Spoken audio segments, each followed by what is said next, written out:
Herman Cain accuser has stepped out of the shadows yesterday, claiming a 13-year-long affair with the presidential candidate. Now, Cain, in a preemptive move, denied the accusation even before it was made public.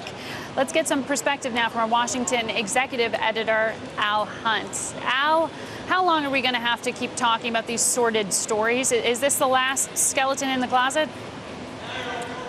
Margaret, unfortunately, as long as we're doing this, we're going to be talking about sordid stories periodically. I think we're nearing the end of the Herman Cain chapter, however. He's been in a slide before.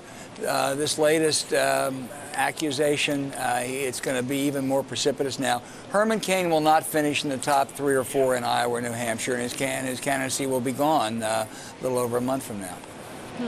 A month, that's what you put on it, the odds.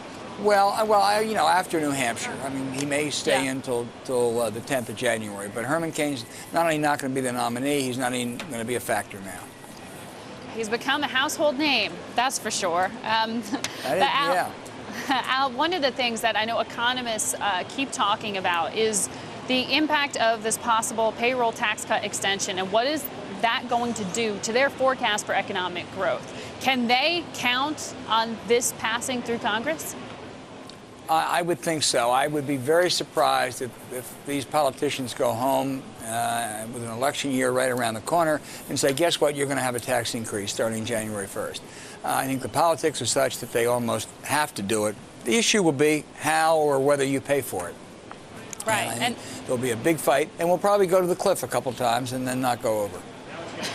It's sounding like this has just become the new normal, Al, the way you just said that. Yeah, it has. It really has. It's like, that old Jimmy Dean movie, the 2 cars racing each other. They're both going to jump out. One of these times, someone's going to forget to jump out, though. But I think this will not be that time. I think there will be some kind of a compromise in the end. Well, and there are high stakes to this one, too, because we're also talking about unemployment benefits. I mean, is the president going to get directly involved? Oh, yes. He's directly involved now. Alan Kruger, the head of the CEA, is at the press briefing today. Obama has begun to make phone calls. He will get very involved in this one. This is not like some of these other issues where the White House calculation was you sit back and you take a general position, you let the lawmakers work it out. This is a case of extending it or not, and he'll have to be involved in that deal. Yeah. Well, we'll look for that press conference and Alan Kruger's performance. Thank you very much, Al Hunt. Thanks, Margaret. We'll talk about better things tomorrow.